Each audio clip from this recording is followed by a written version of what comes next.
Hikmah means, in a more refined way, it means cognitive thought. It means constructive thinking. Now it seems like all of this has been deleted.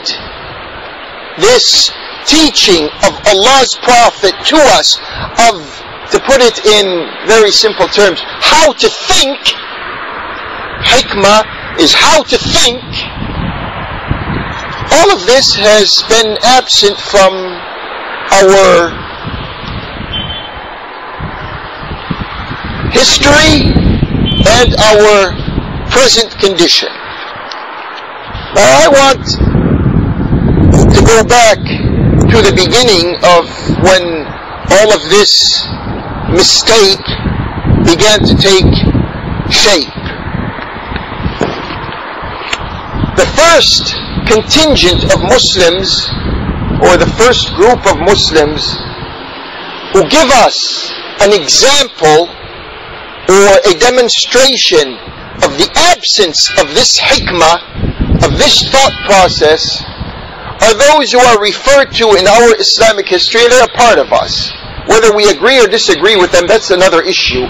We're not going to deal with that because this is not the time for it, and we've covered some of this territory previously.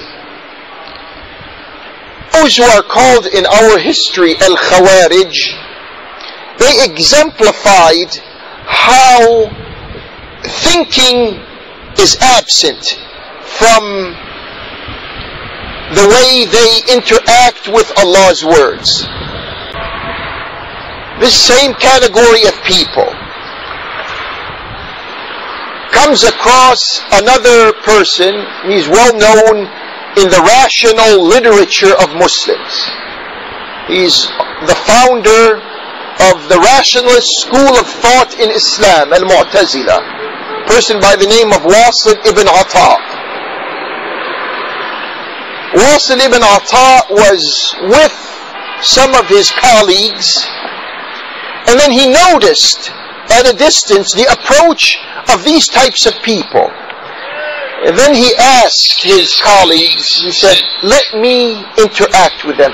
Leave the words to me. Don't talk to him. Don't talk to them. Let me talk to them. So they approach. And then he says, because he knew the way they think, if he was going to encounter them, they're not going to respond to a rational presentation of facts from Allah and His Prophet. They don't have it. So they ask, who are you? These Khawarij ask Wasil ibn and his companions, who are you? They say, we are mushriks. These are Muslims, not only average Muslims, these are very enlightened, very thinking Muslims. They say, we are mushriks. And these Khawarij did not know who these people are.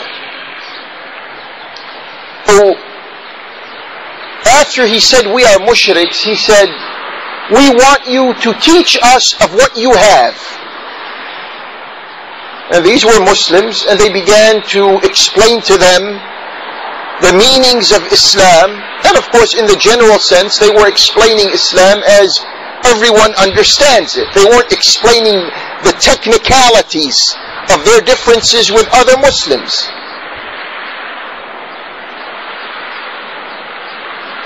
So they listen.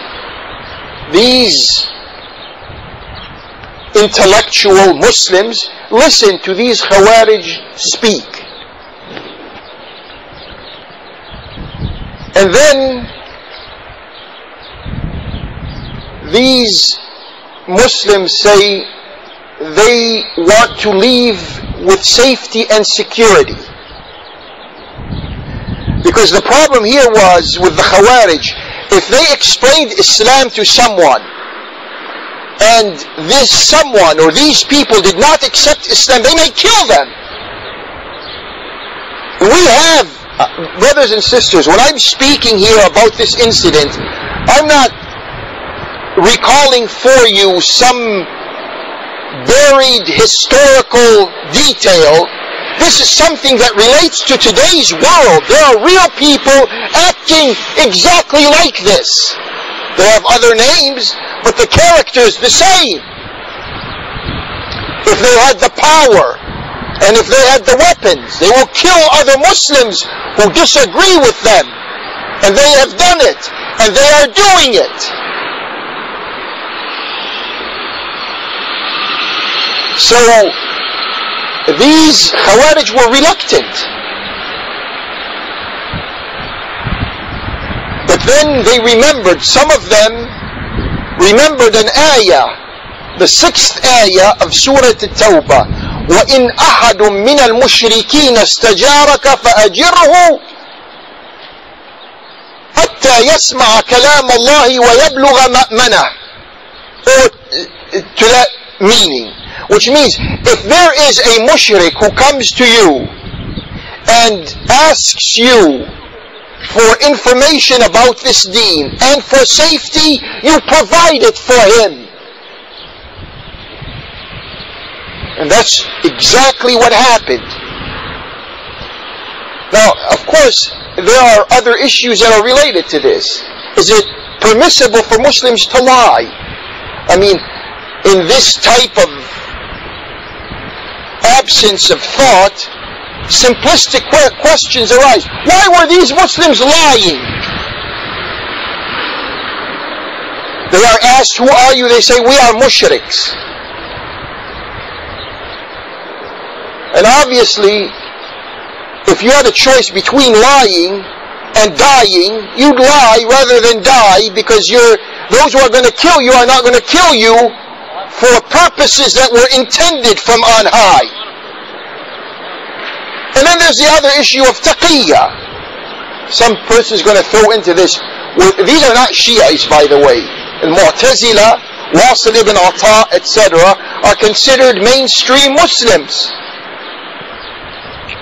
And the ayah, if you're in danger, you can misrepresent the facts to get out of mortal threats, out of life and death issues, which they did. This demonstrates to us, I have to reiterate and emphasize and repeat, that we have been plagued with the absence of a rational approach of understanding what Allah has revealed to us. Ever since the 1st century of this Islam, you had people just like this. They preserve the life of a mushrik. They raise the status of a kitabi. And they shed the blood of a Muslim. Nothing new.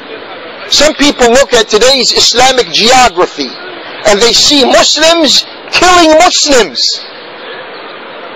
They say, how can this happen? What's going on? Explain this to us. Well, what has been going on is the Muslim mind has been sleeping for 13 centuries. So when things like this happen, there's no Quranic or prophetic light on this subject. And we are stuck with a Muslim public mind that is incapable of thinking through the meanings of wisdom that have come to it from Allah and His Prophet.